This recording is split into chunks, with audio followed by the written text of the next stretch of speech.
लोगों से एक अनुरोध करना चाहता हूं, जब भी आपके पास इनके नेता आए, इनको से पूछिए कि आपदा के समय आप कहां थे। सरकारी कर्मचारी अधिकारियों का 9,000 करोड़ केंद्र सरकार के पास एनपीए का पड़ा है, उसको क्यों वहां क्यों अड़ंगे आप अड़ा रहे हैं। हमारा जो आपदा के बाद हमें पैसा मिलना चाहिए, जिसका कि बजट में प्रावधान होता है, जो भी केंद्र सरकार के पास कोई पैसा हम लोगों के टैक्सी से आता है, केंद्र सरकार से इनको पूछना चाहिए कि 10,000 करोड़ रुपए का क्लेम हमने भरकर सितंबर माह का दिया हुआ है, ये उसमें भी अड़ंगा आ रहे हैं। जो हमें मिलना है आज नहीं 2 महीने बाद मिले, लेकिन मिलना है, लेकिन अगर समय का ना मिलेगा तो उसका कोई फायदा नहीं होता। ये लोग भारतीय जनता पार्टी के उसमें भी अड़ंगा अड़ा रहे हैं, हर चीज में ये लोग राजनीति कर रहे हैं। मैं तो सिर्फ आपके पास इसलिए आया हूं कि आपकी सरकार है, ये आपके लोगों की हित की सरकार है, और ये जो प्रदेश कर्जे के नीचे डूबा है, इसमें 5 साल जो पूर्व मुख्यमंत्री जयराम ठाकुर जी थे वो सबसे बड़े कसूरदार रहे हैं। इसमें उन्होंने प्रदेश को कर्ज के जाल के नीचे बचा रखा है।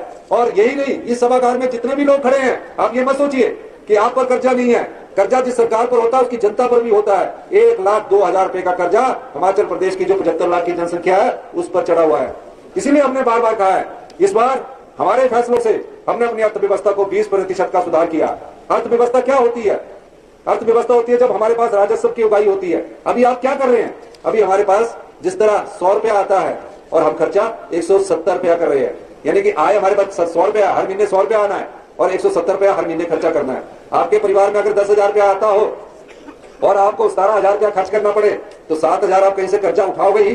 कर्जे पर कर्जा चढ़ा जा रहा है। अब हम इस कर्जे को भी लगाम लगाने लगे हैं धीरे धीरे, और किसान तक और गांव के लोगों तक कैसे हमारे संसाधन पहुंचे उस दृष्टि से भी हम सरकार कार्य करने जा रही है। इसलिए आप लोगों का साथ चाहिए, और ये दिन दूर नहीं कि 4 साल 2027 तक हमारी अर्थव्यवस्था पटरी पर आ जाएगी और 2032 तक हिमाचल प्रदेश हिंदुस्तान का सबसे समृद्धशाली और अमीर राज्य होगा। ये आने वाले समय में आप खुद देखेंगे। इसीलिए मैं आप लोगों से कह रहा हूं, सवाल पूछिए इनसे कि आपदा के समय आप कहां थे। सवाल पूछिए इनसे कि जो 10,000 करोड़ रुपए का हमारा क्लेम है उसमें क्यों आप अड़ंगा अड़ा रहे हैं। वो प्रदेशवासियों का क्लेम है, आप लोगों का क्लेम है। ये चाहते हैं कि लोकसभा इलेक्शन तक ये सब चीजें रोक के रखे, लेकिन हम इन चीजों से घबराने वाले नहीं है। हम आगे बढ़ेंगे, प्रदेश को आगे लेकर जाएंगे और 2032 में हिंदुस्तान का सबसे समृद्धशाली और अमीर राज्य बनाएंगे। ये हमारी कटिबद्धता है। मैं अंत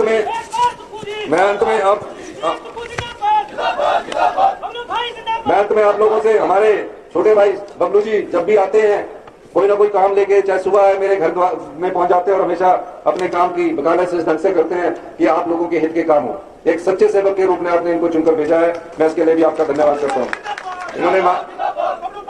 इन्होंने कहा है कि हम मां चिंतपूर्णी के चरणों में जा रहे हैं और मां चिंतपूर्णी का आशीर्वाद इस प्रदेश पर बना रहे, तो एक चिंतपूर्णी महोत्सव होना चाहिए।